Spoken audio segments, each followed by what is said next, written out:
About 3 blocks west of my street was a little out-of-the-way trailer park where several Latin kings from the area lived. I used to call the trailer park Little Mexico because of the Mexican vibe you felt when you went into the trailer park.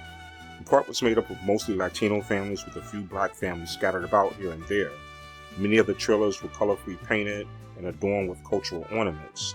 Every so often, you might even see a chicken or goat running about in the street. What I really liked was how you could always catch a whiff of some Mexican cuisine stirring about in the air.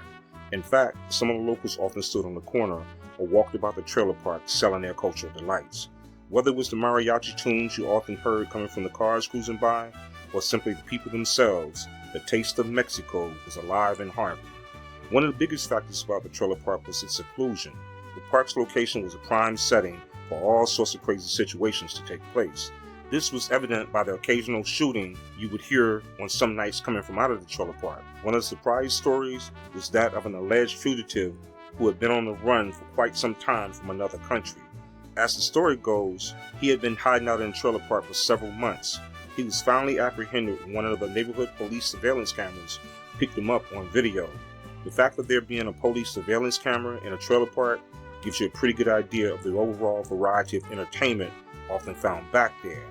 From what I saw, most of the Latinos who live in the trailer park seemed to be somewhat peaceful people.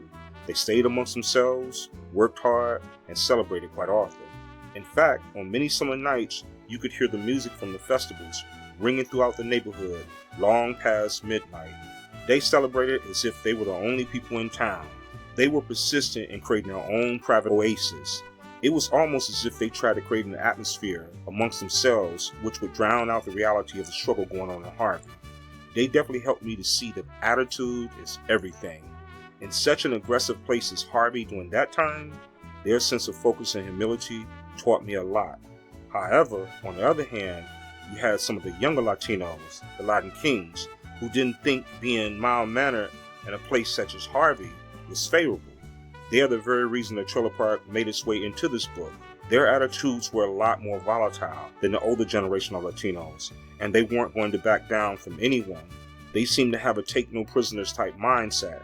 They made it clear that the only thing they were going to take was their respect, one way or another. This set the stage for many ongoing confrontations between the Latin kings from the trailer park and the GDs from the neighborhood.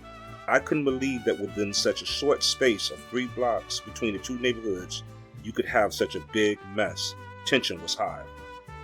The bus stop. There always seemed to be a situation between the guys from the neighborhood and the guys from the trailer park. This was mainly because of the small shared space between the GDs on our block and the Latin Kings a few blocks away. Every day the Latin Kings had to pass right through our neighborhood to get to the store or any other place they were heading. You also had several young GDs and Latin Kings who rode the school buses together, so they were always bumping heads. The fortunate thing was, not all the kids seemed to have problems with each other, just the gangbangs. Things got so bad I started walking some of the smaller kids to the bus stop. At one point, I had to even convince 2 of the school bus drivers to start picking up and dropping off the smaller kids on a separate corner away from the older kids. This was purely for the safety of the little ones. Things were definitely tense and the smaller kids were right smack dab in the middle of it all.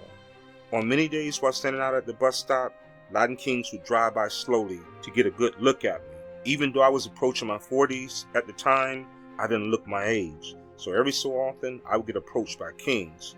On some days, I stood out there on that corner, covered only by the grace of God with those kids. Believe me when I tell you, if you say you believe in God, there's going to be situations in which you will have to stand completely in your belief and conviction. I can't really ever say I was afraid. I struggled more so with the reality of actually having to lean on God and live by the words I had confessed so many times. I had to actually walk the walk. This was definitely not a time to faint. It was a real put up or shut up type situation spiritually. Now was the time I was going to actually have to find out what I really believed. On many days, I could see the worry in both the kids' eyes and the adults' eyes. It really bothered me deeply that the kids had to go through all of this. However, my compassion went out across the board to everybody, both black and Latino. Seriously, sometimes I wish I were like Jesus when he calmed the storm at sea. I just wanted to yell, "Peace, be still," or more appropriately, cease fire and have everything stop. Throughout all the chaos, I believe one or two of the kids really got hurt, but thankfully they survived. Honestly, I know God is real. To have that much shooting going on for several years and to have minimal casualties is unbelievable. When I tell you I made it my personal business to pray every day for the whole community, both black and Hispanic, I did faithfully. It wasn't an easy task though, but I stuck to it. I prayed for the safety of my family, friends, and the neighborhood. But I also prayed for many of the young people caught up in the gang life. Behind all the anger and lashing out, I could see the weariness in their eyes as well. The weariness often exposed to me that they were only kids lost and confused. I came to understand adaptation. The definition of adaptation is when an organ or species adapts itself to become better suited for its environment. For an example, if you take an ordinary house cat and you throw it in the jungle, if it survives, within a short time it will adapt and eventually become a jungle cat. Often, because of the lack of true guidance at home or out on the street, many of our kids are learning the ways of the jungle. They are adapting to their surrounding circumstances and situations. It's often not a matter of the kids choosing a certain way of life, as much as it is a certain way of life choosing them. We must pray for our children.